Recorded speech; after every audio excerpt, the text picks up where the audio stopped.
मित्रांनो नमस्कार. आपणही जर शासकीय सेवेत नोकरीला असाल तर ही खास बातमी आपल्यासाठी ठरणार आहे. पण विनंती एकच असेल की व्हिडिओ हा सुरुवातीपासून शेवटपर्यंत पाहावा लागेल.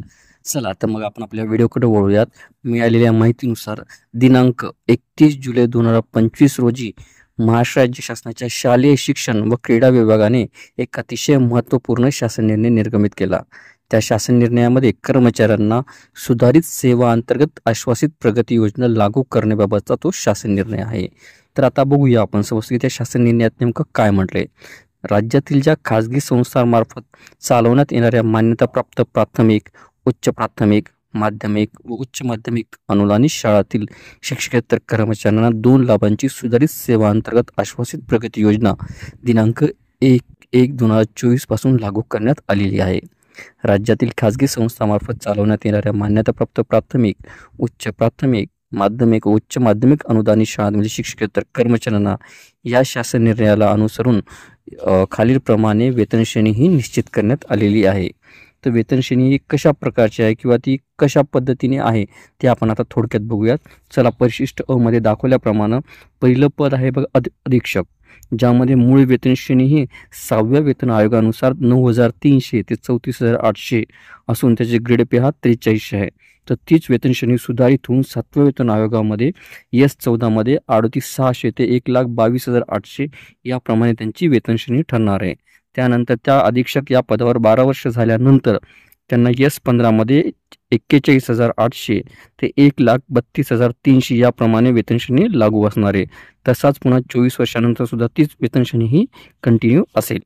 त्यानंतरचं पद आहे ग्रंथपाल, ज्यामध्ये पदवीधर व ग्रंथशास्त्रातील पदवी अथवा पदविका आहे.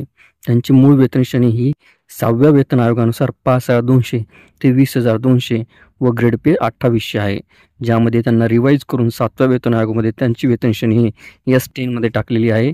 त्यामध्ये 29,200 ते 92,300 इतकी त्यांची वेतनश्रेणी केलेली आहे.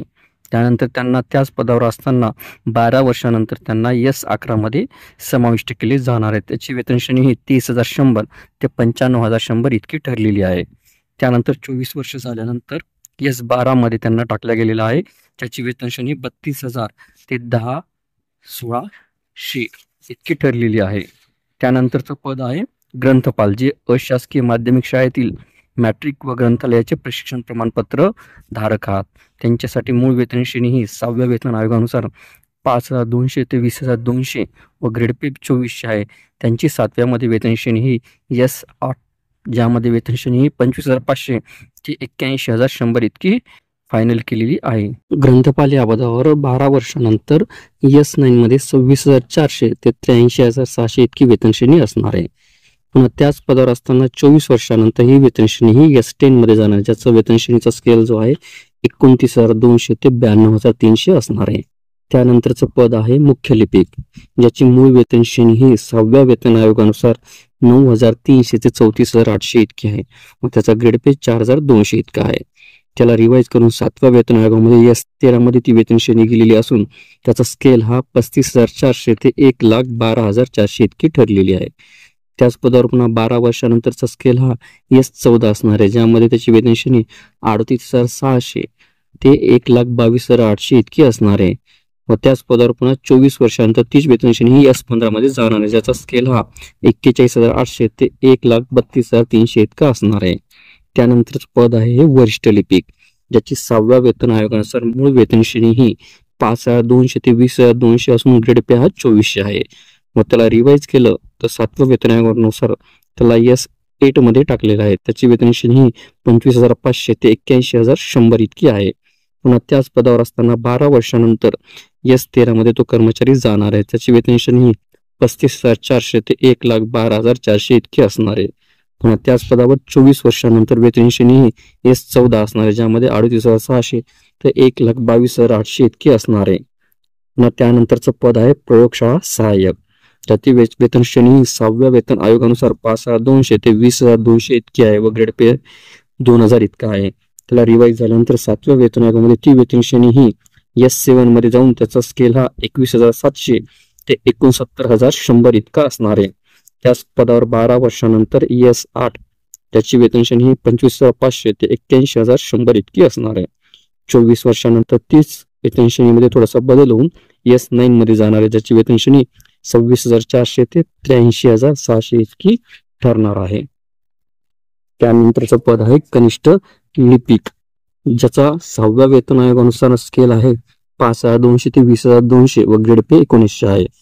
त्याला रिवाइज होऊन 7व्या वेतन आयोगानुसार S6 मध्ये तो जाणार आहे व त्याची वेतन श्रेणीचा स्केल हा 19,900 ते 63,200 इतका होणार आहे. त्याच पदावर असताना पुन्हा 12 वर्षानंतरची वेतन श्रेणी ही S8 मध्ये जाईल व 25,500 ते 81,100 इतकी त्याची वेतन श्रेणी ठरणार आहे. त्यानंतर 24 वर्षानंतर तो स्केल मध्ये बदल होऊन तो S13 मध्ये जाणार आहे, ज्यामध्ये 35,400 ते 1,12,400 इतकी होणार आहे. त्यानंतरचं पद आहे प्रयोगशाळा परिचर, ज्याची मूळ वेतन श्रेणी 6व्या वेतन आयोगानुसार 5,200 ते 20,200 असून ग्रेड पे हा 1900 आहे. 7व्या वेतन आयोगानुसार ती रिवाइज होऊन S6 मध्ये 19,900 ते 63,200 इतकी त्याची वेतन श्रेणी ठरणार आहे. त्याच पदावर असताना 12 वर्षानंतर S7 मध्ये 21,700 ते 69,100 इतकी त्याची वेतन श्रेणी होणार आहे व त्याच पदावर असताना 24 वर्षानंतर त्याला S8 मध्ये तो जाणार आहे, जो 25,500 ते 81,100 इतकी त्याची वेतन श्रेणी ठरणार आहे. त्यानंतरचं पद आहे नाईक, ज्याला 6व्या वेतन आयोगामध्ये 4,440 ते 7,440 ग्रेड पे 1600 असून 7व्या वेतन आयोगानुसार त्याची वेतन श्रेणी ही S3 मध्ये जाऊन तो 16,600 ते 52,400 मध्ये तो जाणार आहे. त्याच पदावर असताना त्याला 12 वर्षानंतर S4 17,100 ते 54,000 मध्ये तो समाविष्ट केला जाणार आहे. त्याच पदावर असताना त्याला 24 वर्षानंतर S5 मध्ये जाईल, ज्याची वेतन श्रेणी ही 18,000 ते 56,900 असेल. त्यानंतर शिपाई पद, ज्याची 6व्या वेतन आयोगानुसार 4,440 ते 7,440 ग्रेड पे 1300 असून 7व्या वेतन आयोगानुसार तो S1 मध्ये जाईल, म्हणजे त्याची वेतन श्रेणी ही 15,000 ते 47,600 असणार आहे. त्याच पदावर असताना त्याला 12 वर्षानंतरचा लाभ हा S3 मध्ये 16,600 ते 52,400 इतकापर्यंत मिळणार आहे. त्याच पदावर असताना पुन्हा 24 वर्षानंतर तो S4 मध्ये जाईल, त्याची वेतन श्रेणी 17,100 ते 54,000 होणार आहे. आपल्याला व्हिडिओ आवडले असल्यास चॅनलला नक्कीच लाईक, शेअर आणि कॉमेंट्स करायला विसरू नका. तसेच चॅनलला ऑल नोटिफिकेशन्स ऑन करून सबस्क्राईब करा, जेणेकरून व्हिडिओचे सर्व नोटिफिकेशन्स आपल्याला सर्वप्रथम मिळतील. लवकरच आपण पुढच्या व्हिडिओमध्ये भेटूया. तोपर्यंत नमस्कार.